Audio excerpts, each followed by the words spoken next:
শেষ সোমবারে যেদিন নবী ইন্তেকাল করে সেদিন ফজরের নামাজে সাহাবায়ে কেরাম মসজিদের মধ্যে ভরপুর আসছেন। হযরত আবু বকর সিদ্দিক এরকম ইমামের জায়গায় দাঁড়াইছেন। ঠিক এই টাইমে আল্লাহ নবী সাল্লাল্লাহু আলাইহি সাল্লাম প্রচন্ড অসুস্থ, মাথা তুলতে পারছেন না। আম্মা জান আয়েশা, নবীর বিবি আয়েশা রাদিয়াল্লাহু তাআলা আনহার কামরা হুজরার মধ্যে নবীজি থাকতেন। এরকম মনে করেন জানালা, এই পাশে এই যে জানালার সাথে যে রুমটা বা এটাই ছিল হুজরা।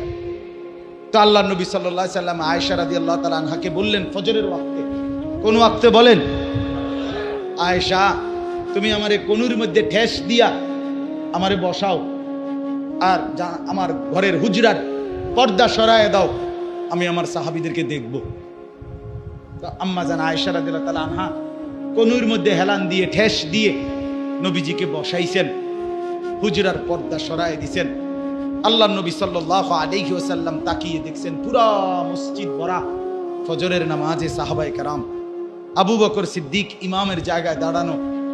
নবীজি সাল্লাল্লাহু আলাইহি সাল্লাম চোখের পানি ফেলে বললেন, আয়েশা আমার হুজরার পর্দা মিলায় দাও।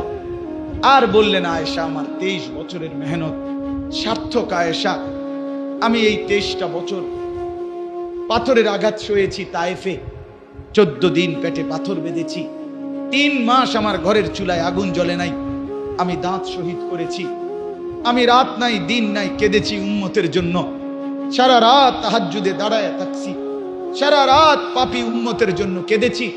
আমার সমস্ত মেহনত আজকে সার্থক। আমি আমার উম্মতকে ফজরের নামাজে মসজিদ ভরা দেখলাম। আল্লাহর কসম ভাইয়া, আমি নিজে আসসিরাতুন নববিয়্যা কিতাব সৈয়দ আবুল হাসান আলী আন-নদভী রাহমাতুল্লাহ আলাইহির লিখিত কিতাব, এই কিতাবে পড়ছি এটা। আল্লাহ নবী তখন বললেন, আয়েশা আমার সার্থক, আমার 23 বছরের মেহনত সফল, আমার উম্মত ফজরের নামাজ ভরপুর। এরপরেই আল্লাহ নবী সাল্লাল্লাহু আলাইহি ওয়াসাল্লাম 2 হাত আসমানে তুলে বলছেন, আল্লাহুম্মা রফিকাল আ'লা, আল্লাহ আপনি পরম বন্ধু আমার, আমি আপনি বন্ধুর কাছেই এবার যেতে চাই, আমি আপনার কাছেই যেতে চাই। মাওলা আপনি বন্ধুর কাছেই আমাকে নেন। আমার মেহনত, আমার কোরবানি, আমার শ্রম, আমার কষ্ট, আমার পরিশ্রম, আমার মেহনত, আমার রক্ত, আমার ক্ষুধার কষ্ট, সব কিছু আমি পূর্ণতা দেখলাম, আমি এবার আপনার কাছেই যেতে চাই। এরপরে ভাই আল্লাহ নবী সাল্লাল্লাহু আলাইহি ওয়াসাল্লাম এই সেদিন সোমবার দিন, বিশ্বাস করেন আবারও বলি ভাইয়া, জোহরের নামাজের আগেই আল্লাহ নবী সাল্লাল্লাহু আলাইহি ওয়াসাল্লাম সোমবার ইন্তেকাল করছেন। নবী শেষ উম্মতকে ফজরের ওয়াক্তে, কোন ওয়াক্তে? ফজরের ওয়াক্তে শেষ হাসি দিছিলেন উম্মতকে দেখে ফজরের নামাজে। সেই উম্মতের তোমরা যদি ভাইয়া দিনের পর দিন, মাসের পর মাস, 365 দিনের একটা বছরে যদি কোনোদিন তোমার মনেও হয় না যে ফজরের নামাজের ওয়াক্ত হয় কখন, ফজরের নামাজ পড়ে কখন, হায় আমার বাপ, তুমি কেমনে দাঁড়াইবা হাসরের ময়দানে? কেমনে দাঁড়াই? তুমি কি ভুলে গেছো কবর? তাহলে এই মানুষগুলো যে মারা যায় তাদেরকে কবরে দাফন করে কেন?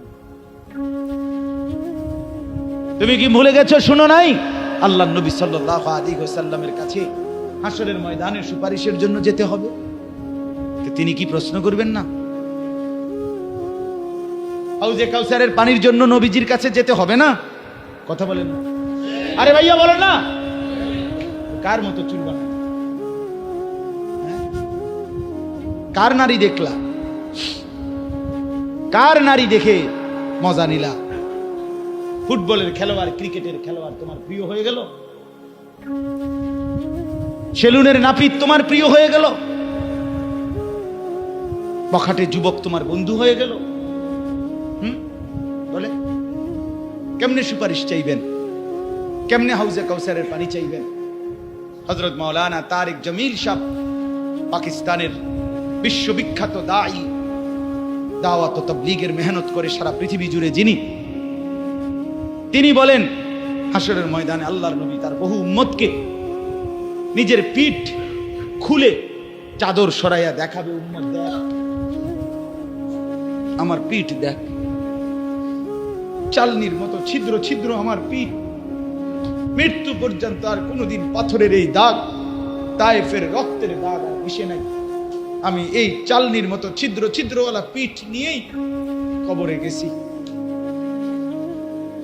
এজন্য আজকে নিয়ত করেছিলেন, এখানে যারা বসছো, এই দরজা বন্ধ, জানালা বন্ধ, আমরা এই মসজিদের ভিতরে নিয়ত করি আমরা ফজরের নামাজ পড়বো ইনশাআল্লাহ।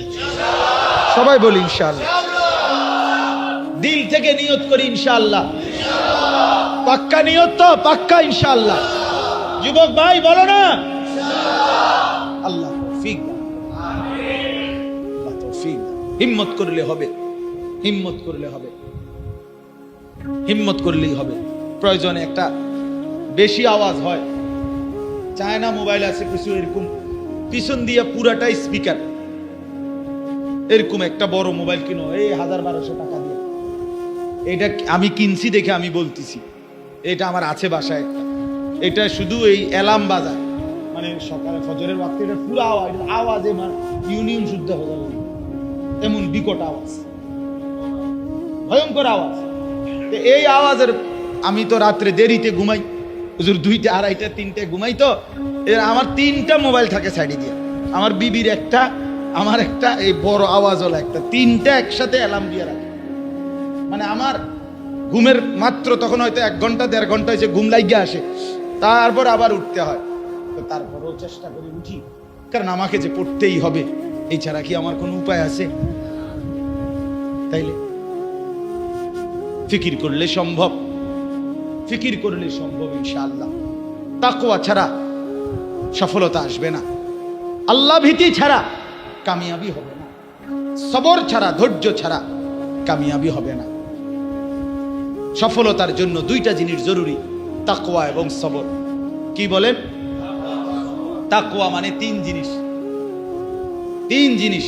গুনাহে অভ্যস্ত না হওয়া, ইবাদতে অভ্যস্ত হওয়া, আল্লাহকে ভয় করা। গুনাহ আমি করব না, ইবাদত আমি ছাড়ব না, আল্লাহকে আমি ভয় করতেই থাকবো, এর নাম তাকওয়া, এই লোকটার নাম মুত্তাকি। 2 নাম্বার সবর। সবরও 3 কথা। 1, যত কষ্টই হোক গুনাহ করব। 2, যত কষ্টই হোক ইবাদত ছাড়ব না। 3, যেই কোনো মুসিবতে আল্লাহ ছাড়া আর কাউকে ডাকবো। বুঝেন নাই কথা? আজ যদি আমি 3 দিনও খাইতে না পাই, 3 মাসও খাইতে না পাই, এরপরেও আমার ডাকার মতো আল্লাহ ছাড়া আছে না? কথা কন না কা? কে আছে? আর তো কেউ নেই। আমার আছে কি? আমাদের আছেটাই কে ভাইয়া?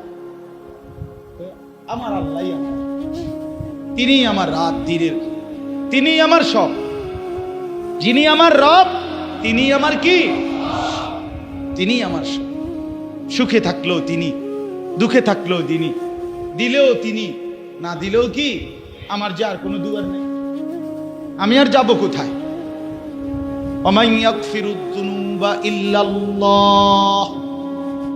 রব্বুল আলামিন বলে, আমার যে বান্দা আমি আল্লাহর কাছে গুনার মাফ চাইতে গিয়ে এই কথাটা বলে, ওয়ামান ইয়াগফিরুয যুনুবা ইল্লাল্লাহ, মাওলা আমি মাফ চাই, আপনি ছাড়া আমার গুনাহ মাফ করবে কে?